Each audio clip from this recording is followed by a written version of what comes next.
What's up, guys? This is Biz from bsnooch.com, back again with another SMOD Mapadd 101 tutorial video. It's a cold, rainy day outside, so I figured I'd get another one of these done and in the books. We're going to be looking at today some special key values for your instant trigger, stuff that's not really used a lot.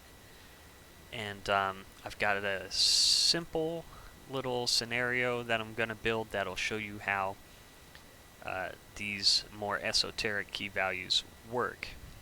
And this one goes out to Sergeant Stacker on the Discord. This will help you fix your bossy mossy Mapadd. So we're here on D1 Canals OA, or O1A I should say. And the general idea of what we're going to do, just as an overview, is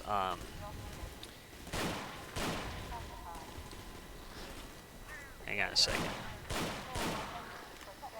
Okay, so when the player comes through here, what we're going to do is we're going to put a trigger here, and when the player hits it, we're going to spawn a combine over here and then light them on fire. It's going to be real easy. So first thing first, let's go ahead and disable the AI. And that's the command right there. And I always do this when I'm placing NPCs, because that way they don't run around or move from where you want to put them. And so we'll go ahead and spawn a Metro Cop right there. Perfect. And then the other thing I'm going to want to do is come over here and place our trigger. So we use the Impulse 90 command, and that gives us a nice printout here.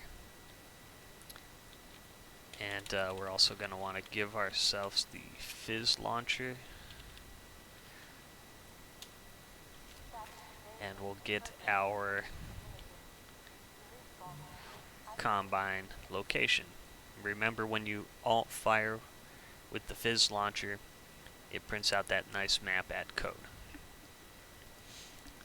So let's open up our Canals 01 Mapadd, and for SMOD 40A it's pretty simple.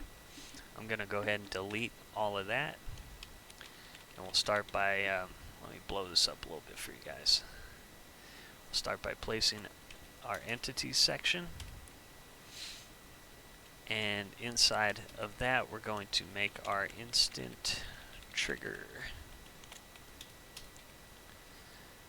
And let me pull back up SMOD. We'll get our eye position from the Impulse 90 we took. Paste that right in there. We need to define some key values for it. One of them is going to be radius. We want this trigger nice and big. And then also we want to give it a label, and we'll call it Fire Cop. So when we hit this trigger, we're going to make sure we call a new entities group called Fire Cop. And let's go ahead and make that now. So make sure you're out of the entities section, which, remember, these spawn when the map loads. And now we'll do a new one called Entities Fire Cop. And so when we hit that trigger, we're going to spawn everything inside of this group here. Let's go back to SMOD. We'll get our Metro Police Mapadd code. Paste that right in there. Looking real good. And in the key value section here, let's go ahead and give him a name. So target name, and we'll just call him Fire Cop. And let me just make him look at the player.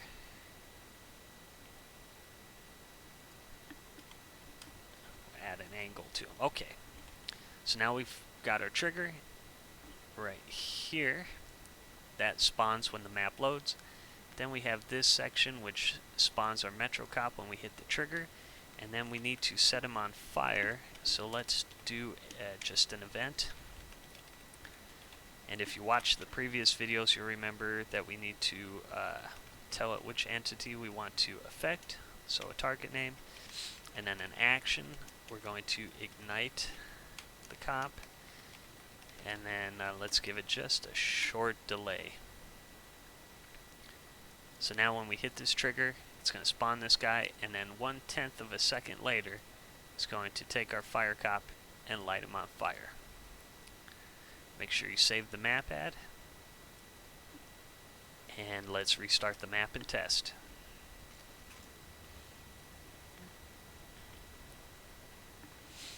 So here we go. Now watch in the top left corner, I've got developer mode on, and boom, as you can see maybe right here, we hit the Mapadd trigger. So now we should have a flaming cop. Perfect. Okay, so that's very simple, but here's what I really wanted to show you, is that in this particular section, the player doesn't have to go that way. You can actually come up here,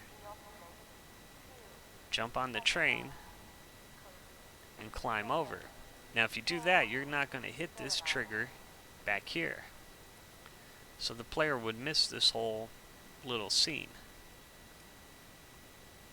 So they say life is a series of problems that you got to figure out. So this is no different. Let's fix that. We'll go ahead and place a trigger up here too. Let's say maybe right about here. We'll use our impulse 90. We'll get our player eye position. Copy that. Let's flip back over to our Mapadd, and I just paste that in there. And all we're going to do is just copy our instant trigger and duplicate it.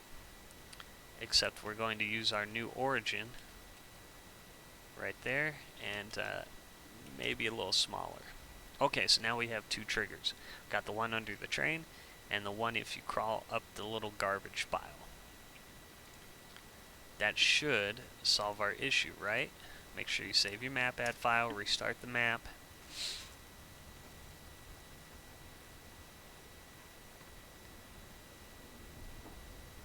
And we've hit our trigger. And working perfect. So you might say, okay, that's good. Perfect. Problem solved. Well, now we've created another problem, because what if the player goes up that train and then for some reason they come back here and they touch this? Well, guess what? Now they've spawned another one. And so this is going to get into some of the lesser used instant trigger key values we're going to go over to prevent this type of thing from happening. Alright, so let's look at our Mapadd file.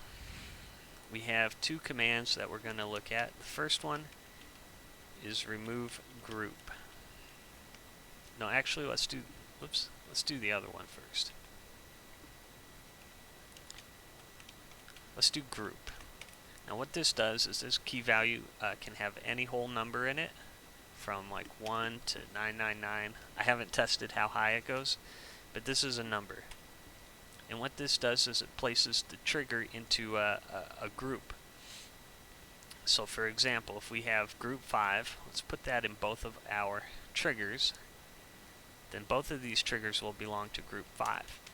And what that allows us to do is we have another key value called remove group, and this one can either be 0 or 1, with 0 being off and 1 being on.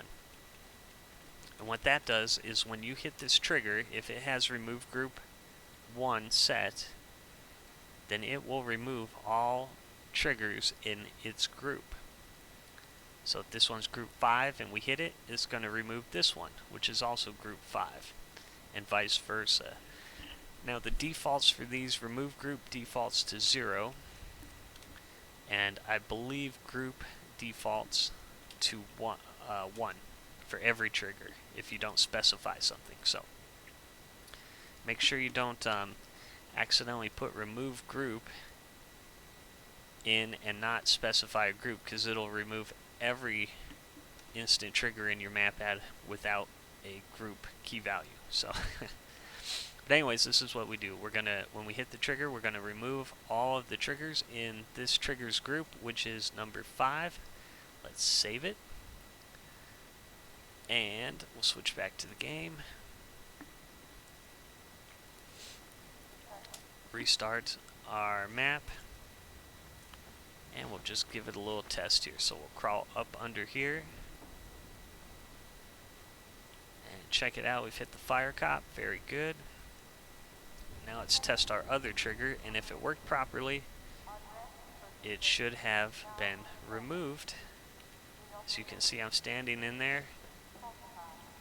And only one cop spawned. And you can see we've only hit the trigger, one of the fire cop triggers. So working perfectly.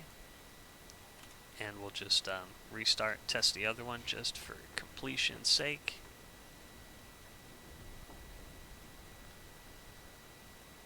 So crawl up under here, we hit our fire cop trigger. You should see him burning. Very nice. Down he goes. And as you can tell, we've walked through here where we should have hit our trigger and nothing. So that is how remove group works. And using that, you can have multiple triggers. For example, when you have different ways to get into an area.